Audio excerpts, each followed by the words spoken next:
Set in Stone was a clip that was a struggle right from the get-go. We originally had the idea of filming it when we were up in Brisbane doing our Kylie clip with Rhys Day.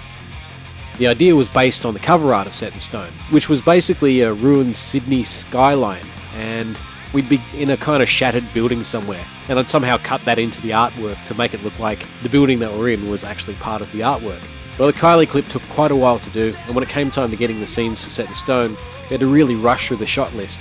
And apart from one scene from the same shoot that ended up at the end of the Kylie clip, we really came up short with the footage that we were after to do the kind of epic clip that we had in mind.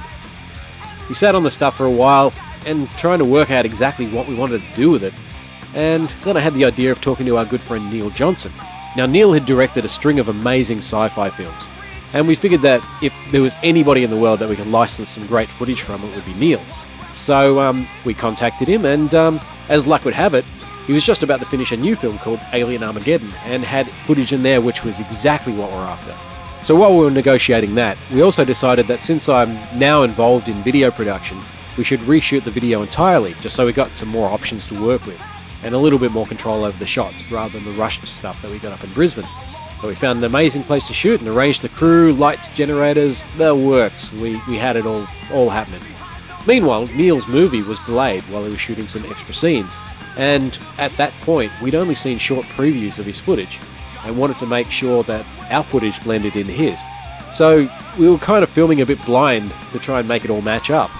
So we turned up to the venue that we were planning to film in, only to find the front gates locked, which means this huge expensive generator that we'd hired to power the shoot couldn't even get dragged into where the venue was. And worse, it was absolutely pelting down with rain.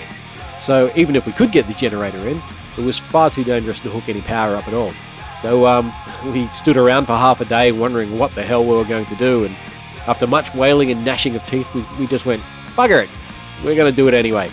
No lights, no PA. In fact, we actually mimed to the sound of Damo just playing his drums to a click track in his in-ear monitors, just going on memory of how the song should go. And we basically found a dry patch right in the middle of a flooded, rainy room, and did it in between the worst of the showers. So we did the clip a little differently to what we had in mind, and a little differently to what we explained to Neil.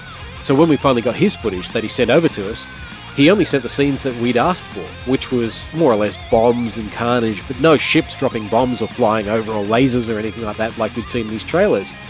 And we'd already shot reaction shots to that sort of stuff, assuming that that's what he was going to send us. But of course he wouldn't, because we didn't ask for it. So the only thing for it was to make our own footage to work with.